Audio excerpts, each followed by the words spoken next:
Oke, assalamualaikum warahmatullahi wabarakatuh. Waalaikumsalam warahmatullahi wabarakatuh. Oke, teman-teman, hari ini kita akan podcast untuk memperkenalkan ada salah satu pusat studi milik Fakultas Ekonomi dan Bisnis UIN Sunan Ampel gitu ya.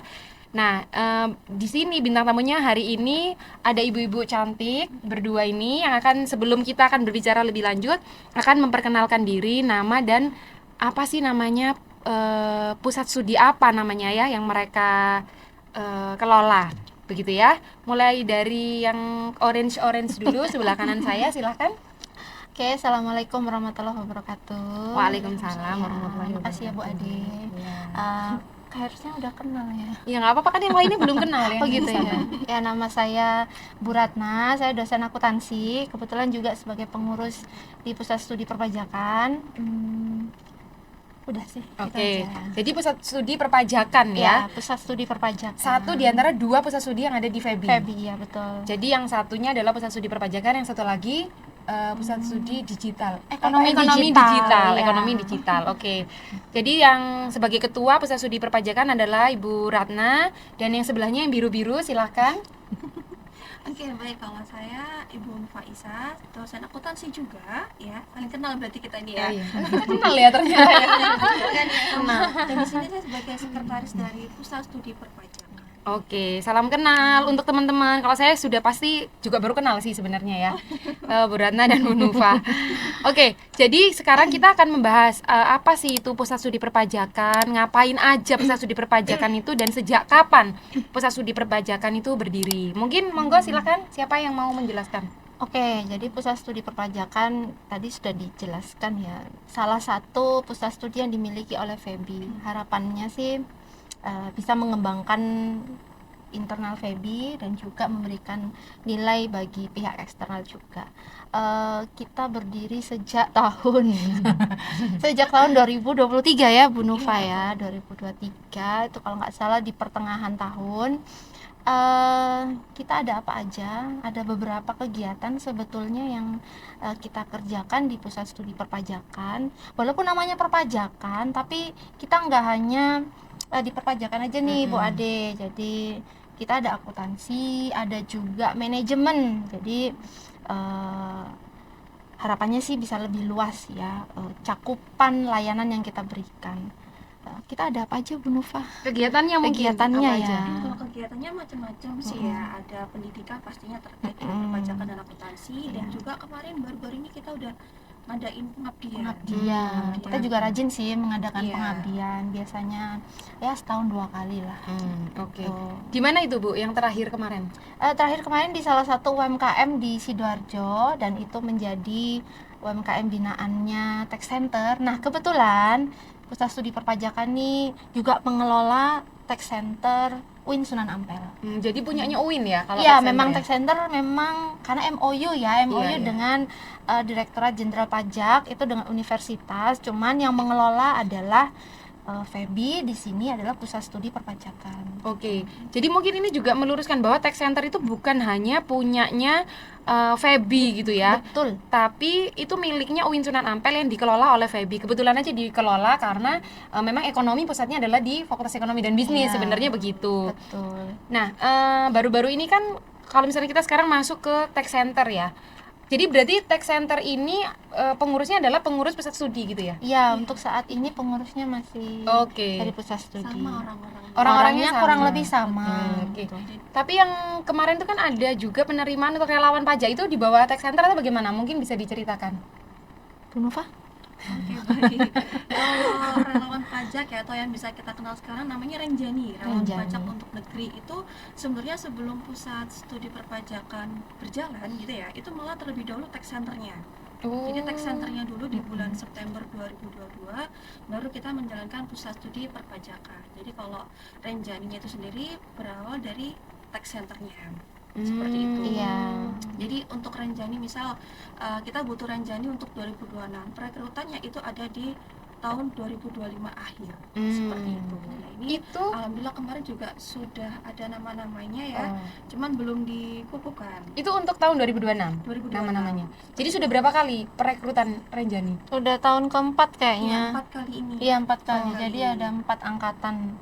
Jadi kalau Renjani. Renjani ini anak apa? Programnya Feby atau programnya DJP atau program bagaimana? Oke, Renjani itu memang programnya DJP bekerja sama dengan universitas. Ya, tujuannya untuk memperluas basis pajak, memperluas pelayanan yang diberikan oleh DJP, di mana di sini dilakukan oleh tax center di masing-masing universitas. Oh, jadi setiap universitas yang memiliki tax center gitu ya, diharapkan memiliki Renjani Iya, gitu ya, betul. masing-masing universitasnya. Dan kebetulan Winsani yang termasuk paling banyak yang mengirim Renjani. gitu. Tahun ini untuk 2026 sekitar 40-an ya. Iya, 40-an 45. Renjani yang lolos. Iya. Jadi memang ya supaya mahasiswa juga berpengalaman ya, Iya. menghadapi wajib pajak di luar, orang-orangnya seperti ini, beraneka ragam gitu ya. Jadi mahasiswa itu seneng banget kok ikut Renjani. Jadi memang Renjani ini tadi dibilang 40 berapa? Sekitar 40. Sekitar 40 dan itu lumayan cukup banyak. Dan itu kan berarti mereka tuh lolos ya tahap seleksi ya, bukan siapapun yang mau gitu ya, Iya, bukan tahap. ya. Jadi kalau nggak salah ya, 2 tahap di awal. iya 2 tahap. Kalau dulu sih rekrutmennya manual ya, jadi tapi sejak tahun 2023 itu kita udah pakai sistem pusat ya, jadi pakai website gitu. Jadi kita nggak bisa intervensi siapa yang lolos, ya tentu kan di ranking dari semua universitas gitu. Dan alhamdulillah untuk 2026 ini menyumbang yang cukup lumayan banyak ya, sekitar 40. Jadi ini mungkin untuk teman-teman juga yang mungkin seneng terkait perpajakan, itu ada mungkin di awal bisa belajar dari menjadi relawan pajak dulu atau Renjani dulu gitu ya. Betul. Ini supaya memberikan edukasi juga. Jadi nggak terjun ke tax center tuh bisa dimulai dari situ gitu ya. Betul. Selain nanti terlibat di kegiatan yang lainnya. Nah, kalau kita bicara tentang tax center, ini kan yang sekarang lagi booming itu kan tentang Cortex ya. Nah, Cortex itu kan sudah wilayahnya tax center banget nih. Dan kemarin juga kan sedang dibuka beberapa hari gitu ya untuk pelayanan pengaktifan Cortex. Mungkin bisa diceritakan dulu Bu Ratna atau Bu Nufa. Sebenarnya Cortex ini apa sih? Oke, kalau kita bicara Cortex, kita bicara dulu sistem administrasi pajak. Kalau sebelumnya kita tahu ada yang namanya DJP online ya. Tapi administrasi pajak sebelumnya itu masih terputus-putus ya. Ada DJP online, kemudian ada web e-faktur yang membawahi PPN biasanya ya. Kemudian macam-macam. Nanti ada ISPT PPh 21, ISPT PPh 23. Nah, makin tahun DJP makin berbenah, jadi sistem administrasi pajaknya itu dijadikan satu, Dipusatkan pelan-pelan begitu ya, ya? pelan-pelan waktu itu. Memang sebelum DJP online yang tahun 2024 itu juga masih pisah-pisah gitu ya. Nah, kemudian di tahun 2025 lahirlah yang namanya Cortex. Nah, Cortex ini harapannya memperluas basis pajak gitu ya, mempermudah wajib pajak untuk proses bayar dan lapor gitu ya. Kalau dulu kan masih terpisah-pisah. Nah, ya itu tadi Cortex. Nah, yang kemarin kita lakukan itu PPh 21 ya. Persiapan PPh 21 untuk orang pribadi. Jadi prosesnya adalah aktivasi akun Cortex kita masing-masing. Kemudian nanti kita permohonan kode otorisasi dari DJP, lalu kita validasi.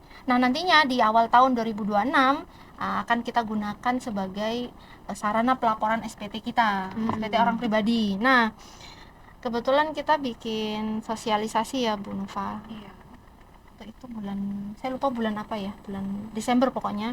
Sosialisasinya by online atau webinar. Nah, untuk meningkatkan jumlah aktivasi, kita buka pelayanan di tax center. Di tax center Iya. yang ada di Feby ya, di depan Iya, Feby nih iya, ya. betul. Sudah ya, dari tanggal 15 sampai 17. 3 Oh, hari. oke, 3 hari. Jadi lahirnya Cortex itu awalnya dari situ supaya terpusat ya, Iya, supaya Iya, nggak terpisah-pisah Iya, gitu ya. betul. Nah, sebenarnya kalau misalnya ini kan saya yakin ini karena banyak sekali yang tanya ketika kita kemarin mensosialisasikan itu kan kita flyer, saya juga termasuk yang mensosialisasikan itu ya dalam bentuk flyer. Nah, itu ada yang nanya, nah, ketika wajib pajak ini misalnya perorangan gitu ya, belum mengaktifkan Cortex itu apa sih yang terjadi? Apa dampaknya apa? Karena kan memang sekarang ini di apa namanya sedang disosialisasikan agar ayo segera mengaktifkan gitu ya. Ya, appreciate juga ya buat Tech Center UINSA yang menjadi salah satu tech center yang semangat untuk mengaktifasi Cortex di Civitas Akademika. Karena apa? Bayangkan ya, sebuah sistem tuh kita kerjakan di satu waktu yang bersamaan, pasti bisa jadi Ada kendala-kendala ya. iya, down, terus error dan segala macam ya. Nah, kita antisipasi itu dengan kita lakukan lebih awal ya, aktivasi kita lebih awal, sehingga nanti di awal tahun kita udah nggak lagi aktivasi, tapi udah langsung proses lapor ya. Walaupun sebetulnya kita mau aktivasi awal tahun pun boleh sebetulnya, cuman ya tadi butuh waktu yang lebih lama. Dan yang kedua, ini kita ASN ya semuanya. Berdasarkan Menpan RB ya yang dikeluarkan di tahun 2025, ASN seluruhnya wajib aktivasi Cortex maksimal 31 Desember 2025. Oh, oke. Jadi memang ada himbauan untuk ASN harus mengaktifkan Cortex di Desember 2025. Harapannya agar Januari 2026 itu bisa sudah selesai gitu ya, Iya, bisa digunakan langsung gitu proses ya. lapor ya. Dan memang alhamdulillah Tech Center itu ngambilnya di tanggal-tanggal pertengahan yang kayaknya orang-orang tuh masih belum, nanti aja lah, masih di akhir gitu ya. Memang kan kita punya pengalaman itu ya. Iya. Waktu itu ada yang down dan lain sebagainya. Iya, betul. Jadi alhamdulillah, dan kemarin saya lihat di Tech Center kantornya sendiri tuh rame sekali ya. Rame, sampai nggak cukup. Nggak cukup. Akhirnya 3 hari, separuh ya iya betul, ke Feby ya. 70-an wajib pajak yang sudah Hampir 80. Hampir Hampir 80. Itu pun masih banyak yang minta dibuka lagi ya. Iya, sebetulnya. Ya, mudah-mudahan tanpa Tech Center misalnya karena sudah ditutup ya di dalam 3 hari itu, harapannya terus meningkatkan khususnya di UINSA ini ya. Iya. Khususnya begitu. Nah, sekarang mungkin Bu Nufa dan Bu Ratna bisa memberikan apa ya, sudah ke teman-teman ini, anggap aja nih mahasiswa kita nih ya, yang sedang menonton nih semuanya gitu ya. Nah, apa sih yang diharapkan dari Bu Ratna dan Bu Nufa untuk Tech Center atau pusat studi, dan juga harapannya untuk teman-teman, mungkin keterlibatan atau dan lain sebagainya. Sweet. Saya dulu. Oke. Dari saya ya, ini kan Tech Center dan Pusat Studi Pajak itu kan satu kesatuan ya. Memang kalau Pusat Studi Pajak itu punyanya Feby, kalau Tech Center UINSA itu memang milik kita di UIN Sunan Ampel. Ya, harapannya nanti teman-teman bisa berpartisipasi dengan kegiatan edukasi perpajakan di Tech Center, karena memang Tech Center itu mewadahi edukasi perpajakan. Jadi nggak hanya ketika kita ada pengabdian, yuk kita sama-sama memberikan pengetahuan kita kepada pihak luar ya. Nah, jadi masyarakat supaya lebih aware lagi, lebih paham lagi tentang perpajakan, seperti itu. Oke. Mungkin Bu Nufa? Oke, sama yang seperti sudah dijelaskan oleh Bu Ratna ya, bahwasanya tadi kalau usaha studi perpajakan itu kan miliknya Feby, sedangkan Tech Center itu miliknya UINSA atau kampus UINSA gitu ya. Jadi sebenarnya yang kayak seperti Renjani itu kan nggak harus semuanya dari Feby, tapi bisa dari seluruh fakultas yang ada di UINSA. Jadi siapapun mahasiswa UINSA bisa bergabung bersama kami juga. Yang dibutuhkan satu biasanya adalah komitmennya. Penting sekali komitmennya. Jadi ketika sudah menjadi Renjani atau pengurus Tech Center, itu komitmennya yang dibutuhkan ya, untuk kita terus belajar terkait dengan dunia perpajakan.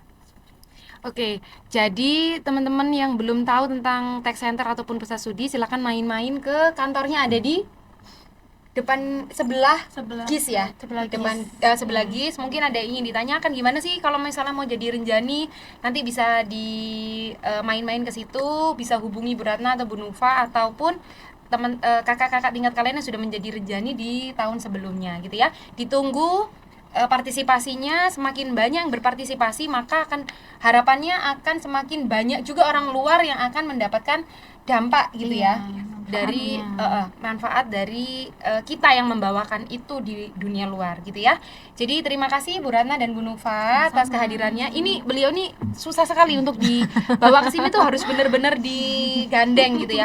Sebenarnya kita kan sudah dari tahun lalu kayaknya mau bawa pusat studi itu ke sini. Sebelum Korteks gitu ya. Iya, harus saya rayu-rayu dulu sampai ada saya bawanya Korteks saja, coba suruh ngomong Korteks. Tapi ternyata di sini kan kita jadinya meluas ya kemana-mana ya. Dan alhamdulillah itu mudah-mudahan membawa dampak juga untuk teman-teman yang mendengarkan, bahwa sekarang tahu bahwa di FEBI ini ada pusat studi perpajakan. Jadi jangan cuma taunya tax centernya aja. Kadang-kadang teman-teman taunya cuma tax center. Memang tax center kan ranahnya ke pengabdian Iya. Pusat studi memang lebih ke pihak eksternal sih. Iya, gitu. Jadi pelatihan yang kita berikan ke corporate misalkan. Iya. Jadi alhamdulillah kita sudah berbincang-bincang di waktu yang singkat ini. Terima kasih Bu Ratna dan Bu Nufa. Terima kasih atas waktunya dan mohon maaf atas segala kekurangannya. Iya. Sama-sama. Kita dadah dulu ke audiens. Oke, Terima kasih. Assalamualaikum. Waalaikumsalam. Stronger together, together stronger.